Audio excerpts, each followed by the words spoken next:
Welcome back to Philosophy and Ethics in Games, the series where I break down the stories in some of our favorite games and ask the tough questions to figure out what is right and what is wrong.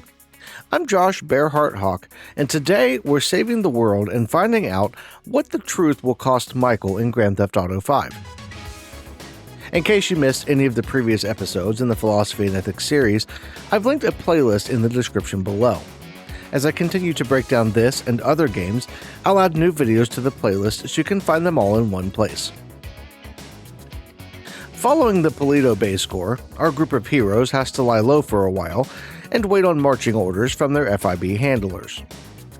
For most people, this might mean some downtime and doing whatever they can to stay out of the public eye and not draw attention to themselves. For Michael and Trevor, it means the exact opposite of that. Michael is hanging out at the trailer, waiting for Trevor to come back from whatever wild thing he's out doing, when Ron shows up with news about a job that he and Trevor have been dreaming of pulling. There's apparently a monthly train that comes through the area, loaded with a random assortment of expensive things like gold or works of art, and while that gives us something to talk about, I want to first focus on the exchange between Ron and Michael, because Ron calls the older man out and actually nails him down pretty good. From what I can tell, you're like a high school athlete, living off old glories. You used to be able to manage heat, and now you're worried if your loafers are getting scuffed. Now, Ron backs off when Michael stands up for himself, but we don't have to worry about any empty threats that he might make. The truth here is that Ron is actually spot on when it comes to Michael, and Michael seems to be keenly aware of it. He is focused mainly on the past, what he accomplished in his former life of crime, and he's been coasting on that life for nearly a decade following his retirement. He hasn't done anything new with his life and has basically stagnated, leaving him a shell of his former self and longing for the days when he was still relevant. That's something that tends to happen to people that see success early in their life, specifically when they get complacent and become convinced that whatever they were successful at was something special. When Ron says Michael is like a high school athlete, he's referring to that one guy we all know that hit his peak on the high school football field or maybe on the basketball court. He was the MVP of the championship game and maybe even wound up as the homecoming king, and thought that he was the greatest thing since sliced bread because everyone treated him like it. Then, years later, he's bagging groceries down at the neighborhood Save Mart because instead of reaching for higher heights, he decided to rest on his accomplishments and soak in the praise until it ran out. To be fair, this doesn't just apply to high school athletes, as it could include anyone that received praise for their work and stopped trying to get better. But that's the easiest example to pull from and gives us what we need to further the discussion. Most of us will go our whole lives without ever getting the kind of praise and accolades that come along with something like winning a state championship. But we'll hit little milestones in our careers and lives that make us feel really good about the work that we've put in. Maybe you'll get a promotion or a raise at work, or maybe you'll join a group or organization and become well known for your efforts to clean up a community park or make some small corner of the world a better place. Getting that feeling of accomplishment is enough for many people, and can make it feel like there is no more work to be done. If you've put years of effort into something, it can be really demoralizing to realize that more effort might be required to continue or further that work above a specific milestone. Bringing this back to Michael, he managed to not only have a successful career as a criminal, never winding up with a life sentence or being killed, and he got out seemingly without a scratch. He even managed to get married and have kids along the way, and ended up in a pretty nice house to boot. What more could he possibly want? To be fair, it is a little more complicated in Michael's case because even though he technically was successful in his endeavor, he could still wind up in jail or dead because of the things he was involved in. Old acquaintances could pop up wanting to kill him, or the FIB could find out that Dave didn't actually kill him in the supposedly botched robbery in North Yankton and come calling with handcuffs. Those things kind of happen in a way, but setting that aside, the lesson we can pull from the situation is that it's never a good idea to rest on your accomplishments. You should always be striving for more and always looking at your short and long-term goals and adjusting them based on what you've managed to do. If you manage to achieve or even surpass your goals, set new goals and always be exploring and learning new things to help with that. And this applies no matter how old you are, as you can always go back and start a new life or career so long as you have a beating heart and a working brain.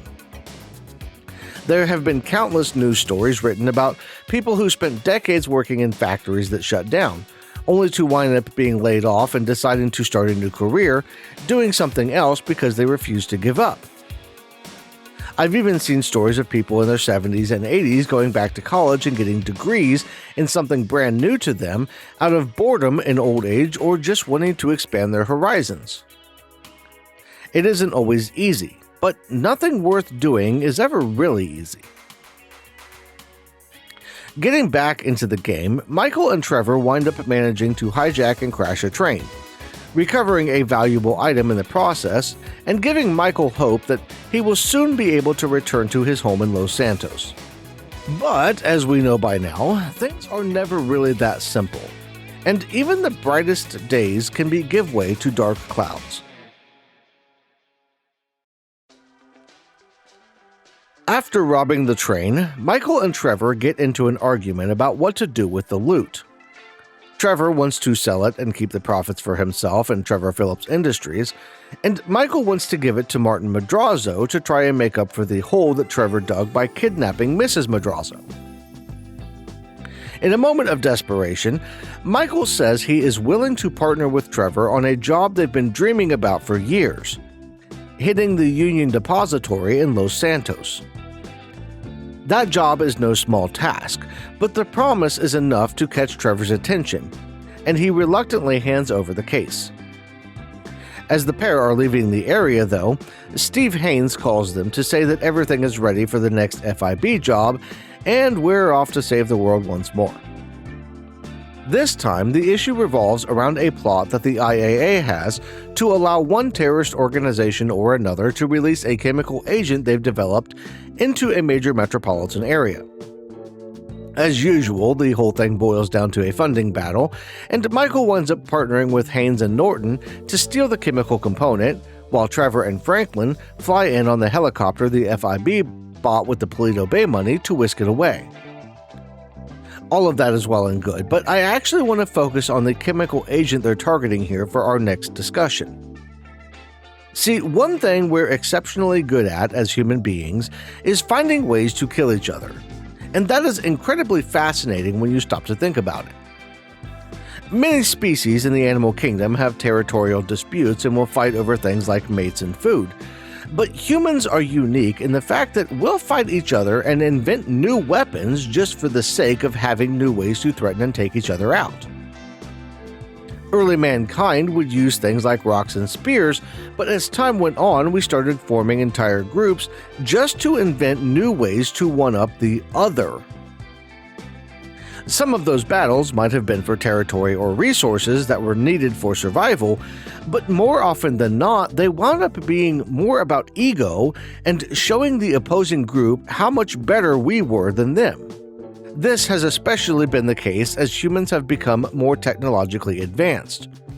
Even going back to as early as the 1st century of the last millennium, we had the ability to provide for basic needs like food, shelter, and clothing with much less effort than our ancestors in prehistoric times, and we could have ensured that people were taken care of without the need to fight wars for resources. Despite that fact, we continued to war over land and belief structures, with things only getting worse as time went on. Aside from religious and political differences, groups have fought over even the simplest things and have even gone full toddler to fight over land and resources simply because one side wanted them and had bigger weapons. And those weapons got bigger and bigger over the course of history, leading to things like nuclear and hydrogen bombs that produce some of the biggest explosions seen outside of the reactions that take place at the core of the sun.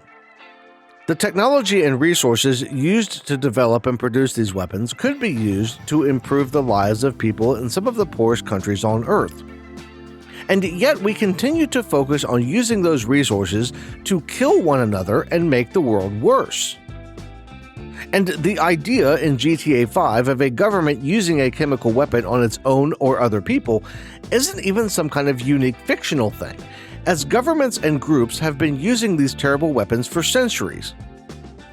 Iraq used chemical weapons against groups of Kurds and the Iranians in the 1980s. The German government used various chemical weapons and agents in their concentration camps in the 1930s and 40s. And the United States used chemical weapons in the 1970s in Vietnam. These are just a handful of examples, but they show a bleak picture of humanity and what we're capable of when we really want to hurt each other.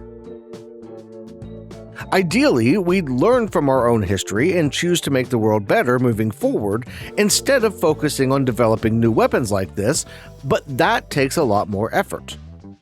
We've talked about fear in past episodes and the role it plays in manipulating society and groups of people within societies. But it really stands out here because the most common argument when it comes to developing these kind of weapons is to say that the other side is doing it and that we need to have something to counter them and deter them from using theirs. On the surface, this makes some sense, and it was a big driving factor in the Cold War during the latter half of the 20th century, as the United States and Soviet Union both raced to develop bigger and more powerful bombs as a way to deter the other side from using whatever they had. It's the idea of mutually assured destruction. If you bomb us, we'll bomb you and we'll all die together. This is a very childish way of doing things, and it doesn't actually get us anywhere. And the only way out of the mess that we've constructed is to educate ourselves about the past and try to do better moving forward despite the worst angels of our nature provoking fear. That's a lot, I know, and it's a major oversimplification of a lot of big concepts that deserve their own videos. But I would encourage you, as always, to use these discussions as a starting point to go out and do your own research, as there is a world of great studies and books on the topics I bring up in these videos to find if you want to learn more. I don't bring that point up enough in the Philosophy and Ethics in Games series, but it's an important point because you should never take the perspective or information provided by a single source as gospel. I do my best to link to sources I use as reference material in these videos. And while you should definitely check those out, you should also do your due diligence and look for other sources that support or refute the claims being made by any given source. Getting back into the game, we find our crew successfully airlifting the dangerous weapon from the IAA site as our buddy Steve Haynes shoots himself in the leg and pretends like he was trying to stop us. With the mission complete, the focus can shift to the next big job that they have planned, robbing the Union Depository. Well, it could shift to that if not for one major complication.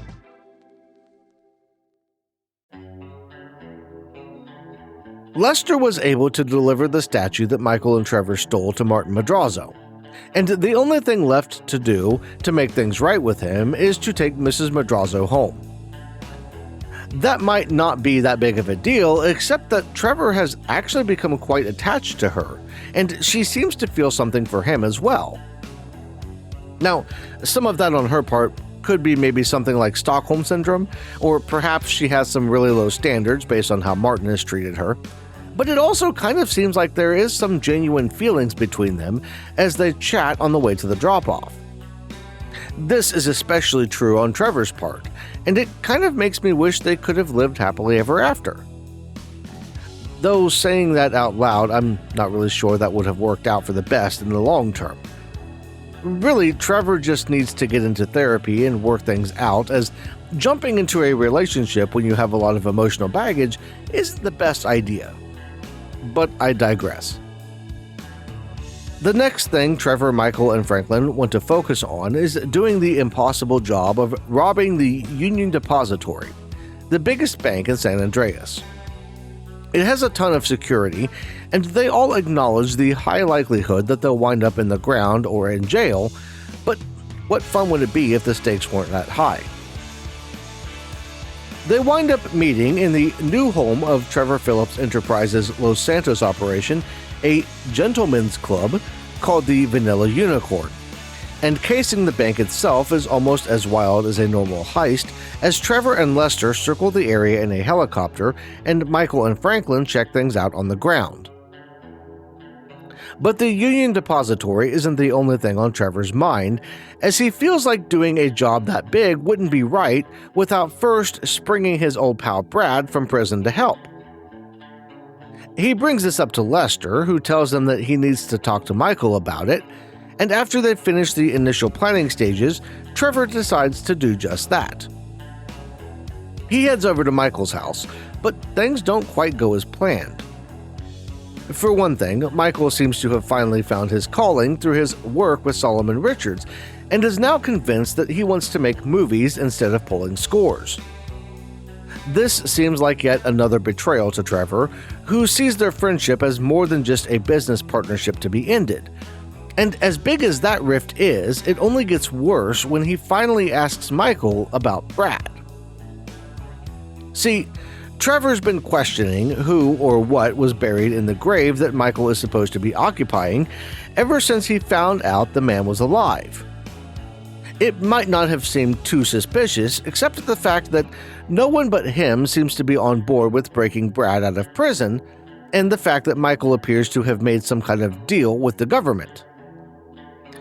Finally putting two and two together, Trevor tears out of Michael's house like a man on a mission and makes his way to the place where this all started, North Yankton.